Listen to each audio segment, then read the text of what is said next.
દી ઉગે ને દાન દિયે, ભપકે ઘીની ધાર, સૌ મહેમાનને સરખા ગણે, ઈછે આહિર નાયે દાણ. તો મિત્રો, આજે આપણે એવી જ આહિરની વાત કરવાના છીએ, જેને ઝવેરચંદ મેઘાણીએ સૌરાષ્ટ્રની રસધાર 1માં આહિરની ઉદારતા નામના શીર્ષકથી ઉલ્લેખિત કરેલ છે. આમ તો જુઓ આયર, કા શું છે આ જોડી, તો જુઓ આ આપણો વિકમસિંહ ને વહુ સોનબાઈ. અરે એની એકબીજાની માયા તો નરખો, મુવું મને તો આસુડા આવી જાય છે. આયરાણી અતિ હરખઘેલી કાં થઈ જા અટાણથી, મને આપણું બાળપણ સાંભળ્યું આયર. ભાદરને કાંઠે નાનકડું ગામ છે. માગસર મહિનાની શિયાળુ સવારની મીઠી તડકીમાં ડોસો ને ડોસી બેઠા છે. ફળિયામાં બે છોકરા એક વાછરડીની કૂણી ડોકને પંપાડે છે. બેઉ જણ જાજુ બોલતા નથી, પણ બેઉની આંખો સામસામી હસી રહી છે. બુઢા ધણી ધણિયાણી આ બાળકોને જોઈ જોઈ હરખથી ગડગડા થઈ જાય છે. ડોસાનું નામ વત્સી ડોસો ને ડોસીનું નામ રાજીબાઈ. જાતના આહિર છે. ભાદર કાંઠે ખેડનો ધંધો કરે છે. આધેડ અવસ્થાએ એને એક દીકરો ને એક દીકરી અવતરેલ. બીજું કાંઈ સંતાન ન હતું, એટલે બહુ બચરવાળાઓના અંતરમાં કદી ન હોય તેવો આનંદ વત્સી અને રાજીબાઈને થતો હતો. આજે અધૂરું દુઃખ પૂરું થયું હતું, કેમ કે દીકરા વિકમસિંહની નાનકડી વહુ સોનબાઈ પોતાને માવતરથી સાસરે વાઢની શેરડી ખાવા આવી હતી. 5 ગાવ ઉપરના ઢુકડા ગામમાં એક આબરૂદાર આહિરને ઘરે વિકમસિંહનું વેવિશાળ કરેલું હતું. સારે વાર પરબે વત્સી ડોસો સોનબાઈને તેડાવતા અને થોડા દિવસો રોકાઈ ને સોનબાઈ પાછી ચાલી જતી.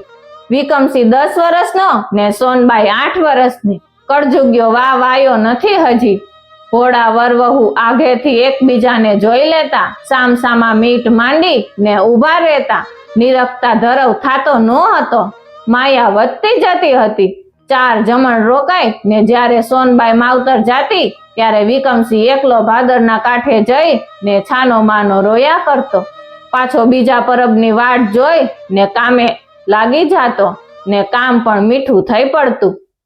એક દિવસ વિકમસિંહે બેનને કીધું, રૂપી બોન, તું ને માર માથે ખરેખરું એ જ છે? હા, ખરેખરું જ છે. તો માને ને બાપુને એક વાત કહી આવીશ. હું? કે મારે પરણવું નથી, ઠાલા મારા વિવાહ કરશો નહીં. રૂપીબેન વિકમસિંહ સામે ટગર ટગર જોઈ રહી ને હસી પડી. લે જા જા ઢોંગીલા, એવું કહેવાતું હશે? અમથો તો સોનબાઈ જાય છે ત્યાં હોડા પાડેશ. રૂપીબેન, મારી બેન ભલી થઈને ઈસ્મા, તે મારું એટલું વેણ બાપુને કયાય ને. માર નથી પરણવું. પણ શું કારણ છે? કારણ કાંઈ નહીં, બસ માર નથી પરણવું. એટલું કહેતા વિકમસિંહના ડોળા ઉપર તો જળજળિયા આવી ગયા. રોય સીધ પડ્યો. વીરા, મારા હમ, બોનના હમ, ખમા તુને ભાઈ, તારા મનમાં થાય છે હું? બાપા બોલતો ખરો. એટલું કહી ને રૂપી પોતાની ઓઢણીના પાલવથી ભાઈના આંસુ લૂછવા લાગી. ભાઈનું રોતું રૂપાળું મોઢું 2 હાથમાં ઝાલી લીધું. ભાઈના ગાલ ઉપર પોતાનો ગાલ પંપાડી ને પૂછવા લાગી, મને મરતી દેખ ભાઈ, બોલ શું છે? સોનબાઈ નથી ગમતી? એને કાંઈ હીણું સાંભળ્યું તે? વિકમસિંહની આંખમાં આંસુ વહ્યા. બેનનું હૈયું પણ કાંઈ હમૈજા વગર ભરાઈ આવ્યું. 18 વર્ષની ભરજોબન અવસ્થાએ પહોંચેલા દીકરાના વિવાહ માટે બુઢો બાપ તૈયારી કરતો હતો, અને આ પહેલી ને છેલ્લી વારનો દીકરો પરણાવા હરખ થકી ગાંડી થયેલી માં તો આખા ખોરડા ફરતા ઓડીપા, ગારગોરમટી, દળવા ભરડવા ને ચકડા ચંદરવાની શોભા વગેરે આદરી દીધું હતું. રૂપીબેનને હરતા ને ફરતા ભાઈના ગીતો જ ગાયા કરતા. એમાં બીનાબાઈની ભાઈનો સંદેશો લઈ બહેન બાપુ પાસે ગઈ અને બોલી, બાપુ, ભાઈ કહે છે કે નથ પરણવું. નથ પરણવું? ડોસો હસી પડ્યો. હાચે જ બાપુ, હસવા જેવું નથ. ભાઈ રોતો તો. ડોસાએ વિકમસિંહને બોલાવ્યો. હોકાની ઘૂંટ લેતા લેતા પૂછ્યું, પણ કારણ શું છે? વિકમસિંહની પાપણ ધરતી ખોતરતી હતી એનાથી કાંઈ જવાબ દેવાયો નહીં. તું ઠેકાણું ન ગમતું હોય તો આપણે બીજે વેસવાડ કરશી. ના બાપુ, ઈ કારણ નથી. ત્યારે કારણ શું છે?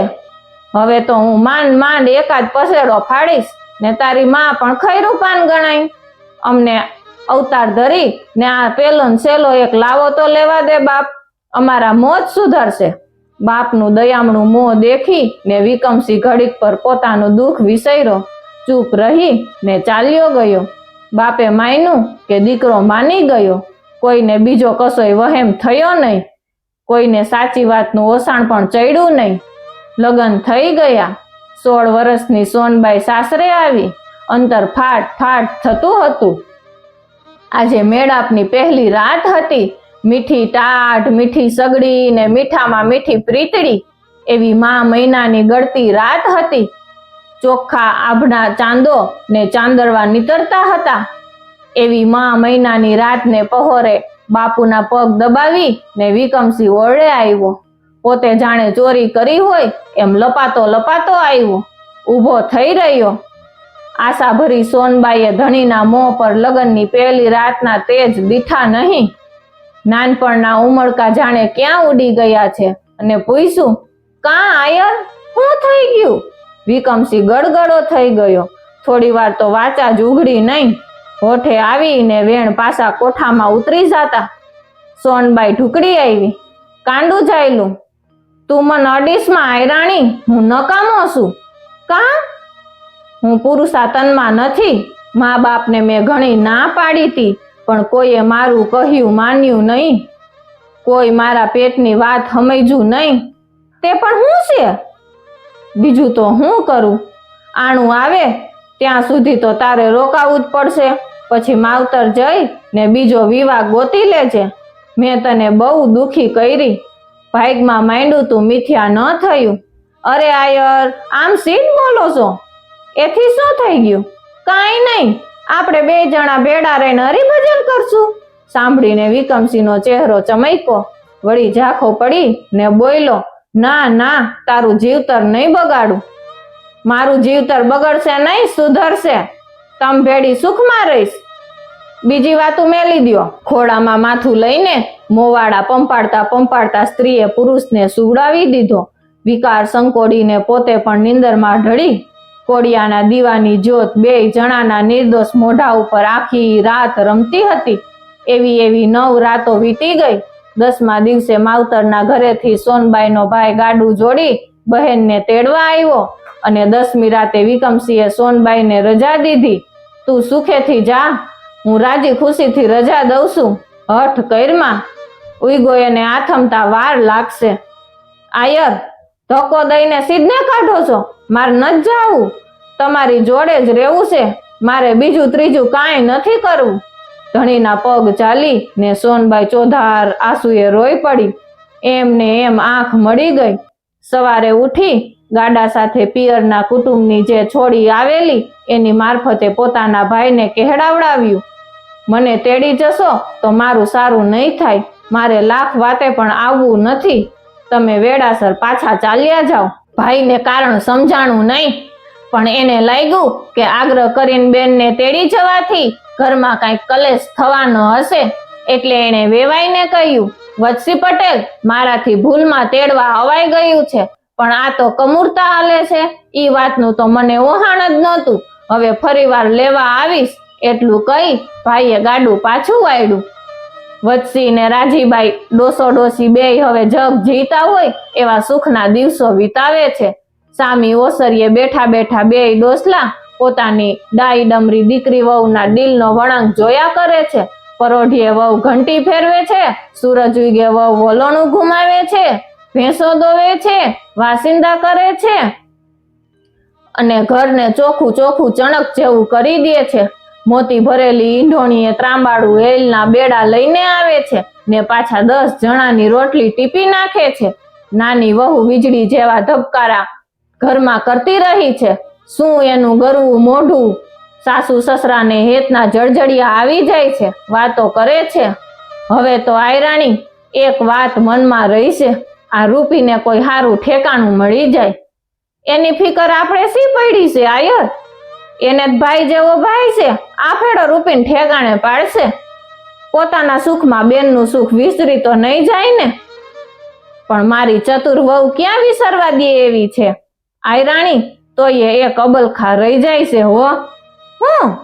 આ ખોડો ખાલી છે ઈ નથી ગમતું. કાલું કાલું બોલતું હોય, ખોડા ખૂંદતું હોય, મૂયસું ખેંચતું હોય એવું ભગવાન આપે એટલે બસ. એવા થોડાક દી જોઈને જાય એટલે સદગતિ. આપશે આયર આપશે, મારો વાલો ઈ આપશે. આપણે માથે વાલાજીની મેર છે. સદજુગ્યા વૃદ્ધ ધણી ધણિયાની આશાને તાંતણે જીવ ટીંગાડી ને જીવતા હતા. એને માયલા ભેદની ખબર નહોતી. ભાદર કાંઠાની વાડીઓ ગહેકતી હતી. લીલી ઘટામાં પંખી ભાડા નાખતા હતા.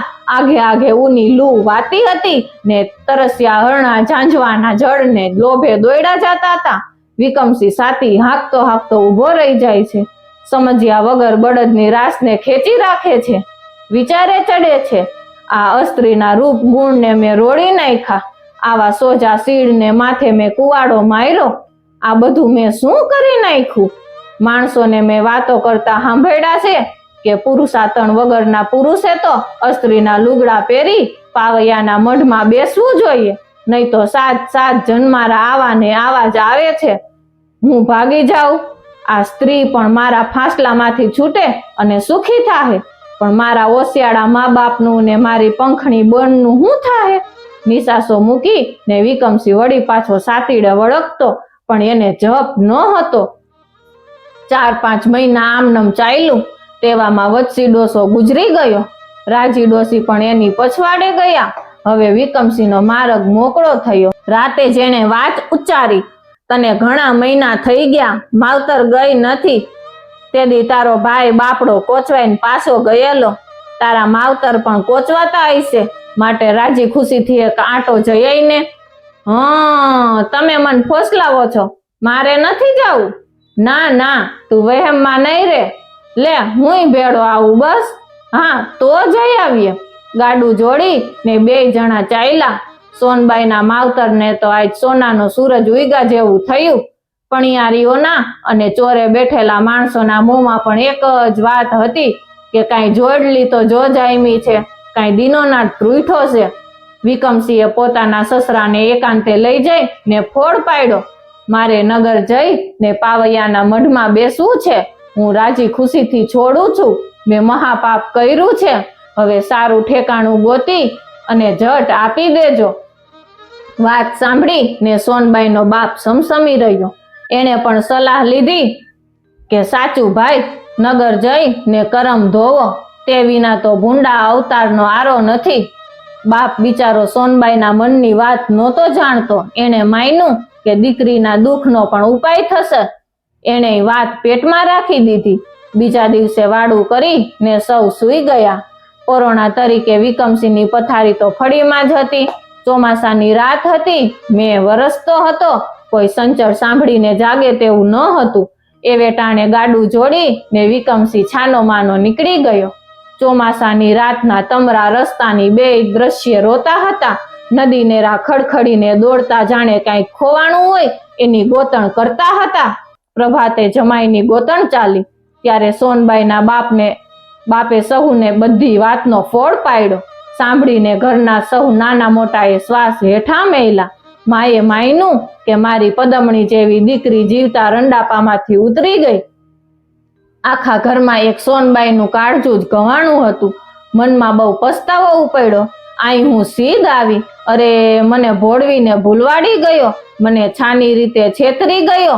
મારો શો અપરાધ હતો? છાની નદી કાંઠે ગઈ, છીપરી ઉપર બેસી ને ખૂબ રોઈ લીધું. હવે ક્યાં જઈને ચાલું? ઘણા વિચાર કર્યા, પણ લાજની મારી એની જીભ માવતર આગળ ઉપડી નહીં.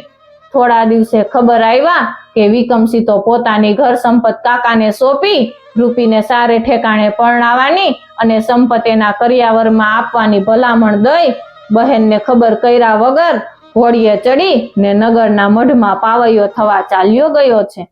સોનબાઈની રહી સહી આશા પણ કરમાઈ ગઈ. રોઈ રોઈને એ છાની થઈ ગઈ. પણ એને સંસાર સમુદ્ર સમો ખારો થઈ પડ્યો. એની આંખ સામેથી એક ઘડી પણ આયરનું મોં અળગું થાતું નથી. થોડે દિવસે ત્યાંથી 10 ગાંવના અંતરે એક ગામડાના ગર્ભંગ થયેલા એક લખમસિંહ નામના આબરૂદાર આહિરનું માગું આવ્યું. બાપે દીકરીના દુઃખનો અંત આવ્યો એવું સમજી અને માગું કબૂલ કર્યું. માએ દીકરીને પહેરાવી ઓઢાડી અને શાબ્દે કરી.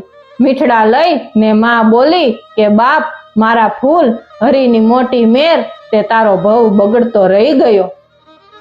સોનબાઈનું અંતર વિંધાઈ જતું હતું, પણ એની છાતી ઉપર જાણે એવો ભાર પડી ગયો કે પોતે કાંઈ બોલી જ ન શકી.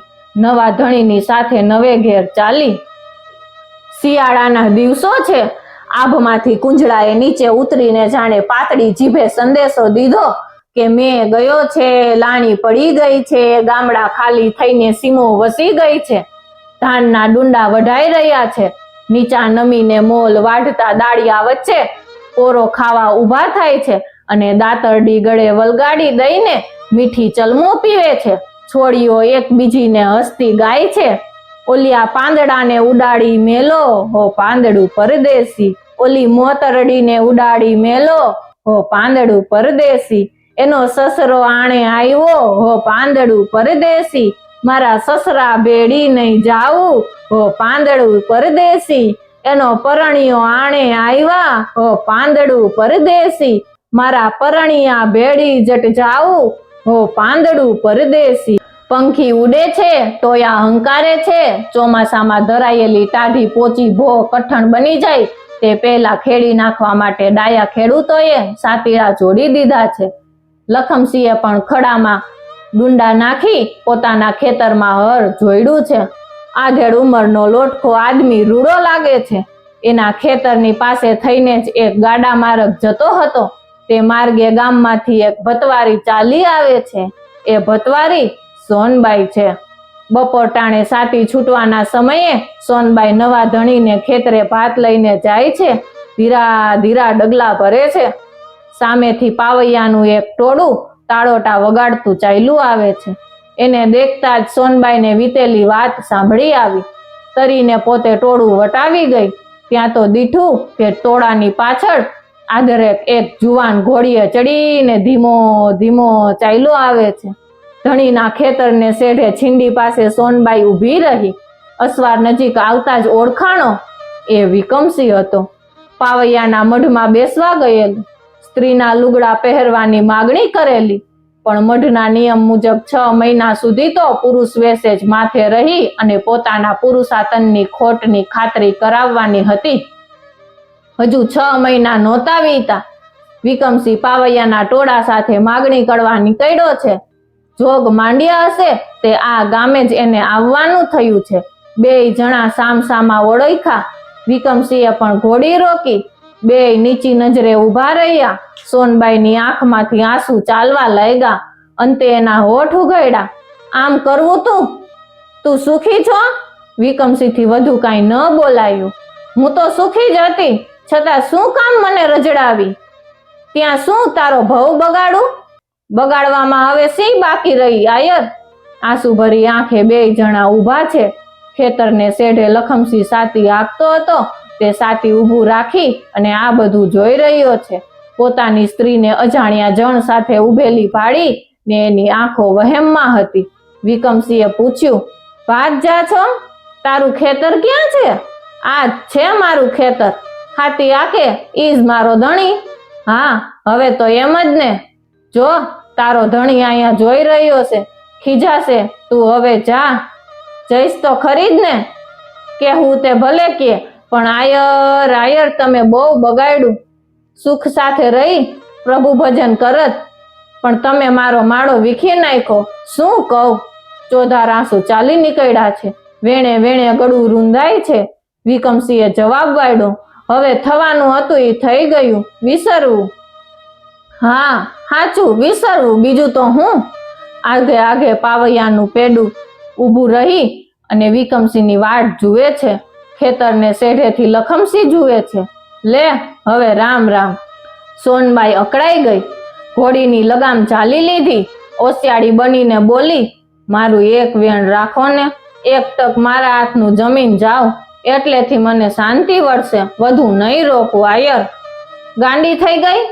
તારે ઘેર જમવા આવું એ તારા વરને પોસાય ને વળી આ પાવૈયા પણ ન રોકાય તો મારે હારે નીકળવું જ પડે, માટે મેલી દે. ના ના, ગમે તેમ થાય, મારું આટલું વેણ તો રાખો.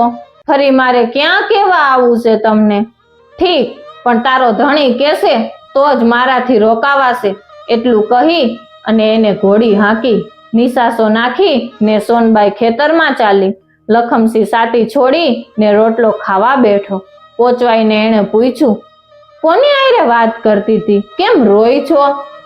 6 મહિનાથી રૂંધી રાખેલું અંતર આજ સોનબાઈએ ઉઘડી નાખ્યું. કાંઈ બીક ન રાખી. વિકમસી પોતાનો આગલો ઘરવાળો છે, પોતાને હેત હજુ એના ઉપર એવું ને એવું જ છે. પોતાને એનાથી જુદું પડવું જ ન હતું. પોતાને સૂતી મેલી ને છાનો માનો ચાલ્યો ગયો હતો. ઓચિંતો આજ અહીંયા મળી ગયો અને પોતે એને આજનો દિવસ પોતાના ઘેર રોકાવાના કાલાવાલા કરતી હતી. 6 મહિનાથી પોતે નવા ધણી સાથે શરીરનો સંબંધ ન રાખવાના વ્રત લીધેલા, તે પણ એ જૂની માયાના માન માટે જ છે. એ બધું જ બોલી નાખ્યું. બોલતી ગઈ તે વેણ વેણ એની મુખ મુદ્રા પર આલેખાતું ગયું. લખમસી આ સ્ત્રીની સામે તાકી રહ્યો, ઊંડા વિચારમાં પડી ગયો. સાતી જોડવાનું બંધ રાખી ને લખમસી સોનબાઈ સાથે ગામમાં આવ્યો. સામે ચોરામાં જ પાવૈયાનું ટોળું બપોરા કરવા ઉતરેલું હતું. વિકમસી પણ ત્યાં બેઠો હતો. એને આ 2 જણાને આવતા જોયા. એના મનમાં ફાડ પડી કે હમણાં લખમસી આવી અને કજિયો આદરશે. ત્યાં તો ઉલટું જ લખમસીએ સુવાળા અવાજે કહ્યું કે ફળીએ આવશો?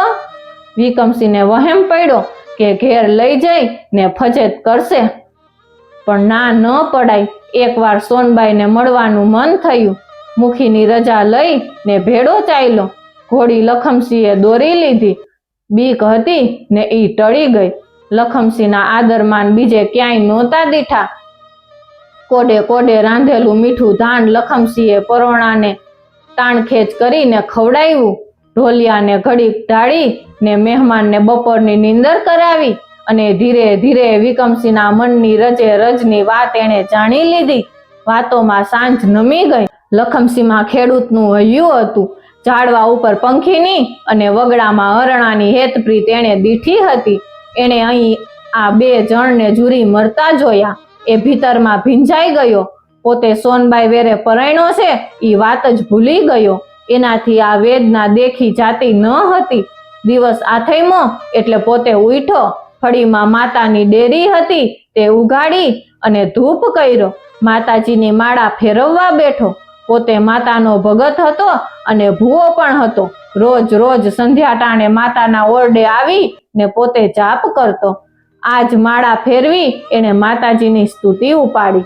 શબ્દ ગાજવા લાગ્યા. તેમ તેમ એના શરીરમાં આવેશ આવવા માંડ્યો. ધૂપના ગોટે ગોટ ધુમાડા ઉઠ્યા. લખમસીની હાક ગાજી ઉઠી. દેવી એના શરમાં આવ્યા હતા. સોનબાઈ ઘરમાં રાંધે છે ત્યાં એને હાક સાંભળી. સાંભળતા જ એ બહાર દોડી આવી.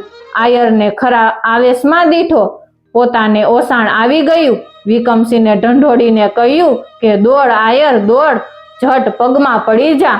કાંઈ કારણ સમજ્યા વગર વિકમસીએ દોડ્યો.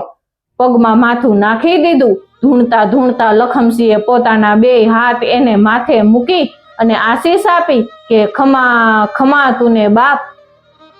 માથે હાથ અડાડતા તો કોણ જાણે સાથી વિકમસીના દેહમાં ઝણઝણાટ થઈ ગયો. ખાલી ખોડિયામાં દૈવતનો ધોધ વછૂટ્યો. લખમસીને શાંતિ વળી એટલે 2 જણા બહાર નીકળ્યા. લખમસીએ પૂછ્યું, કાં ભાઈ, શું લાગ્યું? શું થાય છે? તેજ ભર્યો વિકમસી શું બોલી શકે? રૂવાડી ઊભી થઈ ગઈ હતી. અંગે અંગમાં પ્રાણ પ્રગટી નીકળ્યા હતા. ચહેરા ઉપર શાંતિ છવાઈ ગઈ. માત્ર એટલું બોલાયું કે ભાઈ, મારા જીવનદાતા માતાજીની મહેર થઈ ગઈ. મારો નવો અવતાર થયો. બસ ત્યારે મારોય મનખો સુધર્યો. હું તરી ગયો. એમ કહી એણે સાદ કર્યો, સોનબાઈ બહાર આવ. સોનબાઈ આવી અને ઊભી રહી. બધુંય સમજી ગઈ. શું હતું ને શું થઈ ગયું, આ સાચું છે કે સ્વપ્ન, કાંઈ સમજાયું નહીં. મારા ગુના માફ કરજે. તું પગથી માથા લગી પવિત્ર છો. આ તારો સાચો ધણી, સુખેથી 2 જણા પાછા ઘરે જાવ, માતાજી તમને સુખી રાખે અને મીઠા મોં કરાવે. વિકમસિંહ ઉપકાર નીચે દબાઈ ગયો, ગળગળો થઈ ગયો અને બોલ્યો, લખમસિંહ ભાઈ, આ ચામડીના જોડા સીવડાવું ને તોય તમારા ઉપકારનો બદલો કોઈ રીતે વળે એમ નથી. તમે મારે ઘેર મારા ભેડા આવો તો જ હું જાઉં. લખમસિંહે રાજી ખુશીથી હા પાડી. સવાર થતાં જ ગાડું જોડ્યું. સોનબાઈનો હરખ હૈયામાં હમાતો નથી. વિકમસિંહ ગાડાની પાછળ ઘોડી ઉપર બહુ જ આનંદમાં ને મનમાં લખમસિંહના ગુણ ગાતો ગાતો ચાલ્યો જાય છે. વિકમસિંહની ઘેર પહોંચ્યા. એનું આખું કુટુંબ બહુ જ રાજી થયું. બીજા દિવસે લખમસિંહે જવાની રજા માંગી. પોતાના કાકાની સલાહ લઈ ને વિકમસિંહે બહેન રૂપીને લખમસિંહ વેરે આપવા માટે પોતાનો વિચાર જણાવ્યો. લખમસિંહને આગ્રહ કરી ને રોક્યો. લખમસિંહે ખુશીથી કબૂલ કર્યું. આસપાસથી નજીકના સગાઓને તેડાવી સારો દિવસ જોવડાવી વિકમસિંહે રૂપીના લગ્ન કરી સારી રીતે કરિયાવર આપી અને બહેનને લખમસિંહ વેડી સાસરે વડાવી.